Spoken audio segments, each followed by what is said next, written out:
नमस्कार, आप देख रहे हैं साधना न्यूज। आपके साथ मैं अंजलि। आप सभी का स्वागत करते हैं हिमाचल प्रदेश के हमारे इस बुलेटिन में। खबरों की ओर बढ़ेंगे उससे पहले नजर डालते हैं सुर्खियों पर।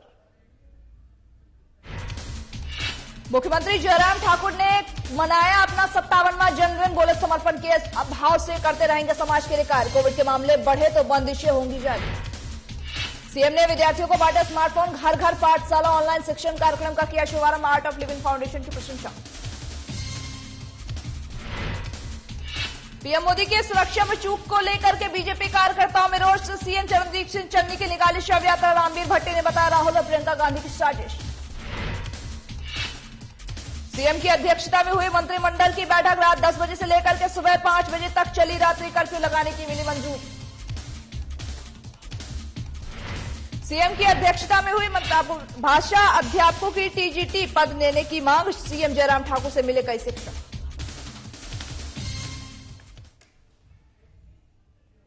मुख्यमंत्री जयराम ठाकुर ने आज ओक ओवर सरकारी निवास के केक काट करके अपना 57वां जन्मदिवस मनाया है। इस मौके पर ओक ओकर में मुख्यमंत्री को जन्मदिन की बधाइयां दी गई है। बधाइयां देने के लिए लोगों की भीड़ उमड़ी थी। वहीं मुख्यमंत्री ने शुभकामनाएं देने के लिए आए हुए सभी लोगों का आभार भी जताया है और कहा है कि जिस सेवा और समर्पण के भाव से समाज के लिए, विकास के लिए कार्य कर रहे हैं, भविष्य में भी इसी तरह समर्पण से कार्य करते रहेंगे। वहीं कोविड के बढ़ते मामलों पर मुख्यमंत्री ने कहा कि सरकार ने फिलहाल नाइट कर्फ्यू और गैदरिंग पर कुछ पाबंदियां लगाई हैं और अगर मामले अधिक ज्यादा बढ़ते हैं तो सख्त बंदिशें लगाने पर भी विचार किया जा सकता है। वहीं लगातार कोरोना के मामले बढ़ रहे हैं तो ऐसे में लेकर के मुख्यमंत्री जयराम ठाकुर ने भी इस बात की पूरी अंदेशा लगा दिया है कि अगर कोरोना के केसेस नहीं बढ़ते हैं, ऐसे में जो पाबंदियां अभी केवल नाइट कर्फ्यू को लेकर के लगाई गई है, भीड़ भाड़ से बचने को लगाई गई है, ऐसे में ये पाबंदियां और ज्यादा सख्त हो सकती है। और साथ ही इनका आज 57वां जन्मदिवस मनाया गया है, जहां पर उन्होंने केक काट करके सरकारी निवास पर केक काट कर अपना जन्मदिन मनाया और लोगों की भारी भीड़ भी वहां पर देखने को मिली, जिन सभी को मुख्यमंत्री जयराम ठाकुर ने शुभकामनाओं के लिए धन्यवाद भी किया है और साथ ही कहा है कि मेरा सेवा और समर्पण की जो मेरी तकनीक है, मैं उसी के साथ आगे भी कार्य करता रहूंगा। बस मुझे आप लोगों का सहयोग चाहिए। बहुत सारे लोगों ने जन्मदिन की शुभकामनाएं आज दी हैं और जिन्होंने भी शुभकामनाएं दी हैं उनका मैं हृदय से धन्यवाद करता हूं। और आज जन्मदिन के इस अवसर पर मैं सिर्फ इतना ही कहना चाहूं, जिस सेवा के भाव के साथ हम सब लोग काम कर रहे हैं समाज के लिए, उसी प्रकार से हम काम करते रहे। ईश्वर हमको और सेवा करने के लिए शक्ति दे, ऐसी मैं प्रार्थना करता हूँ। निश्चित रूप से कोविड के केसेस बढ़ रहे हैं, ये हमारे लिए चिंता का विषय है और पिछले कल कैबिनेट की बैठक में कुछ रिस्ट्रिक्शंस के सिलसिले में हमने बातचीत की है। इसमें सोशल गैदरिंग्स पर 50% टोटल कैपेसिटी का, उस पर भी हमने बात की है।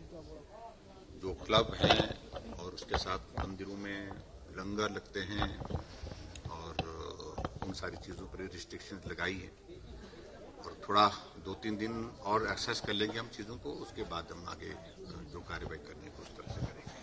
Thank you. नहीं, अभी तक बस इस पर हमने रिस्ट्रिक्शंस नहीं लगाई है। मुख्यमंत्री जयराम ठाकुर ने आज कई स्कूलों, विद्यार्थियों को ऑनलाइन शिक्षा के लिए आर्ट ऑफ लिविंग फाउंडेशन और साथ ही मानवीय मूल्यों के लिए अंतर्राष्ट्रीय एसोसिएशन द्वारा उपलब्ध करवाए गए स्मार्टफोन दिए हैं। वहीं साथ ही मुख्यमंत्री ने आर्ट ऑफ लिविंग फाउंडेशन द्वारा कोरोना महामारी के दौरान ही लोगों से की गई उनकी सेवाओं की सराहना भी की है। सराहना करते हुए उन्होंने कहा कि इस फाउंडेशन और रविशंकर ने केवल पीड़ित मानवता की सहायता की है, बल्कि उन्हें तनाव प्रबंधन और साथ ही प्राणायाम के माध्यम से शरीर की रोग प्रतिरोधक क्षमता को बढ़ाने के बारे में भी उन्हें शिक्षित किया है। वहीं जयराम ठाकुर ने कहा कि राज्य सरकार ने हर घर पाठशाला, डिजिटल साथी इत्यादि विभिन्न ऑनलाइन शिक्षण कार्यक्रम प्रारंभ किए हैं, जिससे कि विद्यार्थियों को महामारी के दौरान शिक्षण कार्यों में किसी तरह की कठिनाई का सामना न करना पड़े। ऐसे गरीब बच्चों को जो पढ़ने में अच्छे हैं, पढ़ सकते हैं, लेकिन सुविधा के कारण, साधन के कारण वो इस अपॉर्चुनिटी से, इस अवसर से वो जो है वो वंचित रह गए थे। तो आज से एक अच्छी ये शुरुआत हुई है और मैं भरोसा करता हूँ, विश्वास करता हूँ कि इसके माध्यम से उन बच्चों को एक अवसर मिलेगा पढ़ने के लिए। घर बैठ करके अपने ऑनलाइन जो क्लासेस हमारी चलेंगी तो उसके माध्यम से वो लाभान्वित होंगे। बाकी मैं बहुत ज्यादा न कहते हुए मैं पूरा आर्ट ऑफ लिविंग की पूरी टीम को एक बार फिर से साधुवाद देता हूं, बहुत बहुत आभार व्यक्त करता हूं और विशेष तौर से मैं आभार व्यक्त करना चाहूंगा श्री रविशंकर जी का। उन्होंने पूरे देश में जो जिस प्रकार से इस संकट के घड़ी में प्रेरणा दी, हम सब लोग को जो है पुण्य के कार्य में जोड़ने के लिए, आगे बढ़ने के लिए कुछ लोगों को, जिन लोगों ने डोनेट किया, इसमें अपना कंट्रीब्यूशन दिया है, उनको भी प्रेरित किया और बच्चों को एक बहुत बड़ी एक मदद इसके माध्यम से। पंजाब में प्रधानमंत्री नरेंद्र मोदी के काफिले की सुरक्षा में चूक को लेकर के सीएम चरणजीत सिंह चन्नी की सरकार घिरती हुई नजर आ रही है। बीजेपी शासित राज्यों से सीएम से लेकर के पार्टी अध्यक्ष जेपी नड्डा तक ने इस घटना को लेकर के कांग्रेस की ओछी राजनीति करने का आरोप लगाया है। वहीं शिमला में प्रधानमंत्री नरेंद्र मोदी के काफिले को रोकने की घटना पर एक शव यात्रा का भी आयोजन किया गया था। इस कार्यक्रम की अध्यक्षता चंडीगढ़ प्रांत के महामंत्री रामवीर भट्टी ने की थी। ये शव यात्रा चौड़ा मैदान से विधानसभा तक निकाली गई थी, जहां कार्यकर्ताओं ने पंजाब सरकार के शव को अग्नि भी दी है। जिस दौरान ही रामवीर भट्टी ने कहा कि कल पंजाब में नरेंद्र मोदी के काफिले को रोका गया, वह चन्नी सरकार की एक बड़ी साजिश थी। साथ ही साथ ये भी कहा कि ये पूरी योजना राहुल और प्रियंका गांधी द्वारा बनाई गई थी। सबके चुनाव का आगाज करने के लिए प्रधानमंत्री जी ने जाना था। कांग्रेस की सरकार, चन्नी की सरकार और कुछ कम्युनिस्ट और आम आदमी पार्टी के लोगों ने ऐसा षड्यंत्र किया कि देश के प्रधानमंत्री जी ना तो शहीदों को नमन कर सके, ना पुष्पांजलि कर सके, और जो विकास के लिए, जो पंजाब के विकास के लिए जो 42,000 करोड़ का पैकेज देना था वो दे सके। तो इसलिए सारी बौखलाहट में प्रधानमंत्री ना ये कर सके।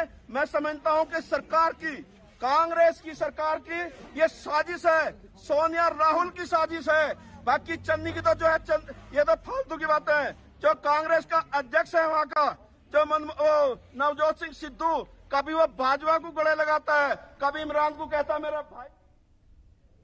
हिमाचल प्रदेश कैबिनेट ने कोरोना के बढ़ते मामलों के चलते राज्य में रात के 10 बजे से लेकर के सुबह के 5 बजे तक एक बार फिर से रात्रि कर्फ्यू लगाने का फैसला लिया है। प्रदेश में 2 दिन के अंदर ही कोरोना के पॉजिटिव मामले बढ़ने और साथ ही कोरोना की तीसरी लहर की आशंका को देखते हुए मुख्यमंत्री जयराम ठाकुर की अध्यक्षता में यह फैसला लिया गया है। जयराम ठाकुर की अध्यक्षता में हुई मंत्रिमंडल की बैठक में कई कड़े फैसले भी लिए गए हैं। वहीं कैबिनेट की बैठक के बाद सरकार ने जिले की सीमाओं को भी सील करने के निर्देश दिए हैं और साथ ही साथ रात्रि कर्फ्यू, जो कि रात के 10 बजे से लेकर के सुबह के 5 बजे तक लागू कर दिया जाएगा। वहीं वाहनों की चेकिंग के बाद ही गाड़ियों को प्रदेश में प्रवेश भी करने की इजाजत दी गई है। साथ ही साथ कर्फ्यू में आवश्यक वस्तुओं वाले वाहन ही चल सकेंगे। इसके अलावा इंडोर गतिविधियां, विवाह समारोह पर अब 50% क्षमता के साथ ही हो सकेंगे।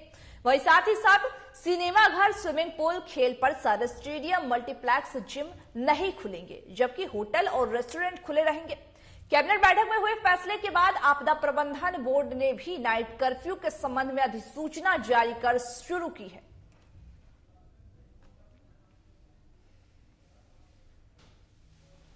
एक्टिव केसेस में बढ़ोतरी जो है वो नोटिस की जा रही है। हिमाचल प्रदेश में भी लगभग 800 से अधिक केसेस जो हैं वो एक्टिव केसेस के हो गए हैं। इसलिए मंत्रिमंडल ने कुछ एक विषयों पर जो है वो निर्णय लिए हैं, जिसमें रात को 10 बजे से सुबह 5 बजे तक नाइट कर्फ्यू इंपोज रहेगा प्रदेश में।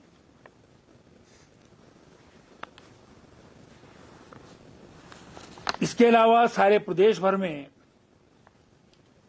जो इंडोर स्पोर्ट्स कॉम्प्लेक्सेस हैं, स्पा हैं, सिनेमा हॉल्स हैं, मल्टीप्लेक्सेस हैं, स्टेडिया हैं, स्विमिंग पूल्स हैं, जिम्स हैं और लंगर हैं, जो गुरुद्वारा इत्यादि में कहीं भी होता है, इन पर जो है वो कंप्लीट जो है बंदिश रहेगी।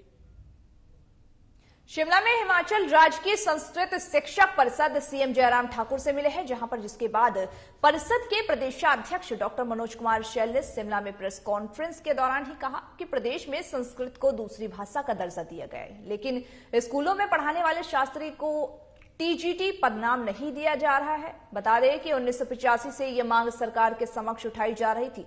सरकार ने अब उनकी मांगे पूरी करने का भी आश्वासन दिया है, लेकिन अभी तक उनकी मांगों को पूरा नहीं किया गया है। वहीं इस मांग को लेकर ही डॉक्टर मनोज कुमार शैल ने मुख्यमंत्री जयराम ठाकुर को ज्ञापन सौंपा है और साथ ही साथ शास्त्री टीजीटी पदनाम देने का भी आग्रह किया है। साथ ही उन्होंने बताया कि अंग्रेजी के शिक्षकों को तो सरकार के टीजीटी पदनाम दे दिया है, लेकिन शास्त्री और हिंदी अध्यापकों को इससे वंचित रखा जाएगा। प्रेस वार्ता में हमारी 1985 के दशक से मांग चली है कि शास्त्री और भाषा अध्यापकों को टीजीटी पदनाम दिया जाए। उस टीजीटी पदनाम देने के संदर्भ में आज हम माननीय मुख्यमंत्री जी से मिले, शिक्षा मंत्री जी से मिले और शिक्षा सचिव जी से मिले और हमने ये कहा कि आप पहले वित्त की समस्या को आड़े लाते थे, लेकिन अब वित्त की समस्या का कोई भी जो है ऐसा नहीं है कि वित्त आड़े आ रहा है, तो अब हमें ये पदनाम मिल जाना चाहिए। तो इसको लेकर के माननीय मुख्यमंत्री जी ने हमने जो ज्ञापन दिया वो प्रधान सचिव शिक्षा को जो है उसी समय अग्रसर किया कि इस विषय को हम शीघ्र करेंगे, लेकिन ऐसा बार बार हमें आश्वासन मिला है, लेकिन अब हम ऐसे आश्वस्त हैं कि यदि हमें मिल जाता है तो हम सरकार का धन्यवाद करते हैं। लेकिन हिमाचल के हमारे इस बुलेटिन में बस इतना ही। मुझे दीजिए इजाजत और तमाम बाकी खबरों के अपडेट्स के लिए देखते रहिए साधना न्यूज।